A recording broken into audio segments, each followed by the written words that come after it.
लुधियाना के सुनील और उसकी बीवी रीटा एक अच्छे और संपन्न परिवार से ताल्लुक रखते थे। एक दिन रीटा की भाभी उसके घर आती है।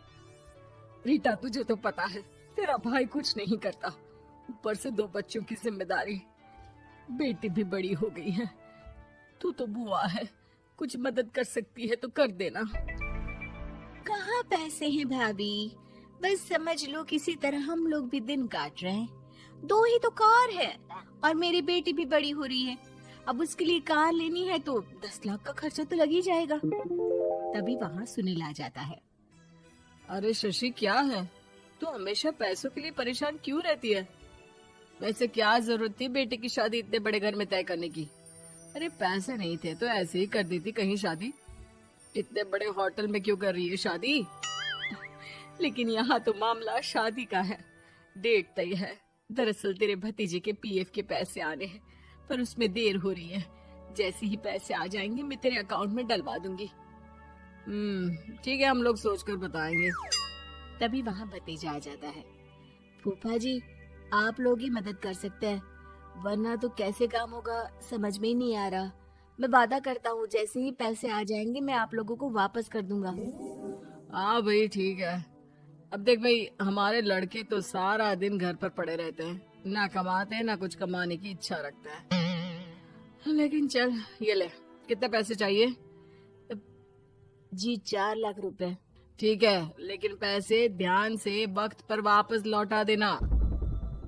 सुनील मुसीबत के वक्त बीवी के भतीजे की मदद तो कर देता है, लेकिन उन लोगों के जाने के बाद देख ले रीटा, तेरे मायके वालों ने मांगा तो दे दिया, वरना इन लोगों का मुझे कोई भरोसा नहीं है। अरे क्यों भरोसा नहीं है? इससे पहले तो कभी इन लोगों ने आपसे मदद भी नहीं ली। हाँ, ली तो नहीं, लेकिन पैसे की किल्लत ही रहती है ना इन लोगों के पास। अरे ठीक है ना, नहीं लौटा पाए तो भतीजे के ससुराल से निकाल देंगे। सुना है बड़े घर में शादी हो रही है।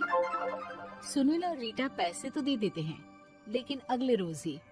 हाँ भाई साले साहब, क्या हाल है? ठीक हूँ जीजा जी। क्या बात है, सालों बाद आपका फोन, जरूर कोई बात होगी, बताइए ना। अरे वो तेरी बड़ी भाभी आई थी, बेटी की शादी कर रही है ना, तो पैसे लेने के लिए मैंने दे दिए 4 लाख। सोचा भाई किसी गरीब की बेटी की शादी हो रही है, पुण्य मिल जाएगा। अच्छा किया जीजा जी, उनका बेटा बहुत मेहनती है, जल्द ही लौटा भी देगा। वहीं रीटा भी फोन करके हर किसी को पैसे देने की बात करती है। रीटा की भाभी शशि के पास उसके भाई का फोन आता है। तूने सुनील से पैसा लिया है क्या?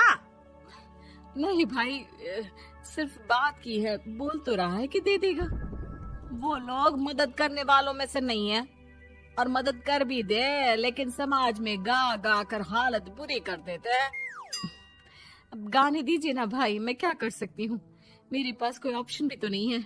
बेटी की अगले हफ्ते शादी जो है।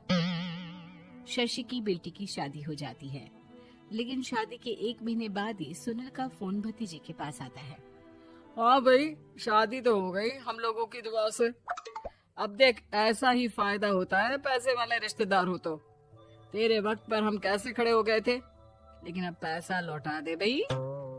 जी, मैंने पीएफ के लिए अप्लाई कर दिया था, उसकी नोटिफिकेशंस मैं आपको भी भेज देता हूँ। मुझे लगता है 10 दिन में पैसे आ जाना चाहिए। जैसे ही पैसा आएगा मैं आपके अकाउंट में डाल दूंगा। और ना जी ना, कोई नोटिफिकेशन नहीं चाहिए, पैसा चाहिए, पैसा।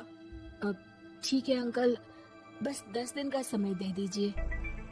अभी हफ्ता भी पूरा नहीं होता कि भतीजे के पास उसके गांव के दूर के चाचा का फोन आता है। अरे बेटा, क्या बात है, सुनील के कोई पैसे ले रखे हैं तो दे क्यों नहीं देता?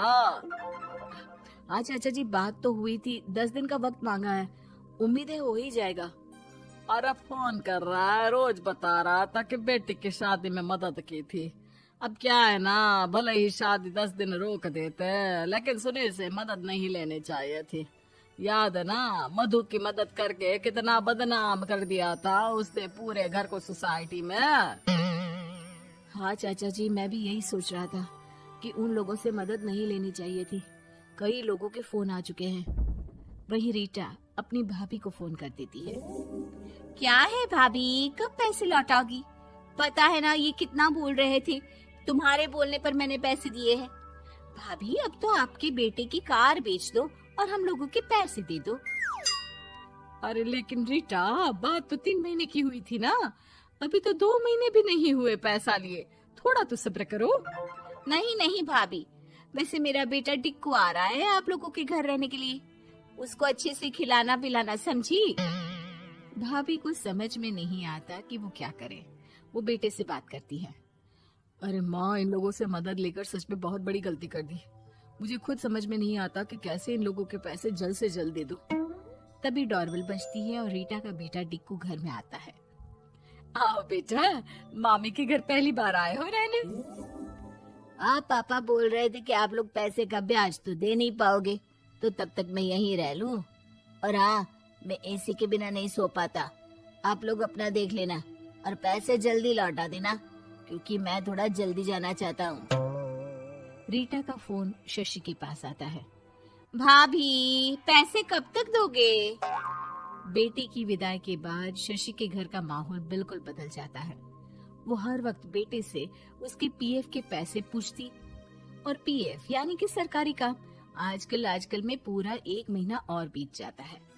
भाभी, मैं और ये अमेरिका जा रहे हैं, घूमने के लिए पैसों की बहुत जरूरत है।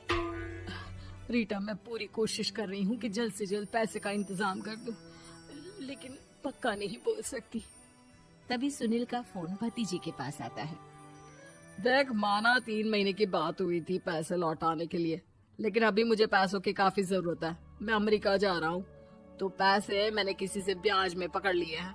तू हर महीने 4 लाख का 20,000 ब्याज डाल देना मेरे अकाउंट में। सुनील फोन रख देता है, लेकिन भतीजा काफी परेशान हो जाता है। वो ऑफिस से शाम को घर आता है कि माँ पूछती है, क्या हुआ बेटा? बेटा माँ को सारी बात बता देता है। माँ भगवान के सामने हाथ जोड़कर खड़ी हो जाती है और रोने लगती है कि तभी बेटे का मोबाइल पर मैसेज बजता है। माँ, पीएफ के पैसे आ गए। और वो ऑनलाइन ही सुनील के पैसे वापस कर देता है। भला हो भगवान का। लेकिन आज एक बात तो समझ में आ गई, मदद हमेशा उन लोगों से लो जो मदद के बदले आपसे मदद में दी गई रकम ही वापस लें, ना कि समाज में आपकी इज्जत।